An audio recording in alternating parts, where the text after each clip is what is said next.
శివ సర్కిల్లో ఏర్పాటు చేసినటువంటి వినాయకుని యొక్క ఆశీస్సులు తీసుకుందామని రావడం జరిగింది. ఇక్కడ శివ సర్కిల్లో 20 సంవత్సరాల పాటు వీళ్ళంతా పెద్ద ఎత్తున వినాయకులు కూర్చోబెట్టి కార్యక్రమాలు అన్ని భోజన అన్నదాన కార్యక్రమం అయితేనేమో అన్ని మంచి కార్యక్రమాలు, అదే మాదిరిగా చిన్నపిల్లలు చదువుకునే పిల్లలకు ఎంకరేజ్మెంట్గా వాళ్ళకందరూ కూడా ఎంకరేజ్మెంట్ కోసం చదువుకునే పిల్లలు కూడా డబ్బులు వాళ్ళకి సాయం చేసి ఆర్థిక సాయం చేయడం ఇవన్నీ కూడా కార్యక్రమాలు శివ సర్కిల్లో ఉన్నటువంటి వాళ్ళు ప్రతి సంవత్సరము పెద్ద ఎత్తున ఈ కార్యక్రమాలన్నీ నిర్వహిస్తున్నారు.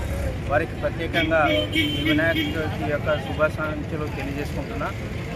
అదే మాదిరిగా రాబోయే కాలంలో శివ సర్కిల్లో ఉన్నటువంటి వినాయకుడు ఇప్పుడు ఎవరైతే ఆర్గనైజ్ చేసే వాళ్ళందరికీ కూడా వాళ్ళకి మంచి ఆరోగ్యం సుఖశాంతులతో సంపద అంతా కూడా కలిగి వాళ్ళకి ఎప్పుడు ఇంకా పెద్ద ఎత్తున ఈ కార్యక్రమాలు ఇట్లనే వినాయకుడిని కార్యక్రమాలు నిర్వహించాలని చెప్పేసి తెలియజేసుకుంటూ సెలవు.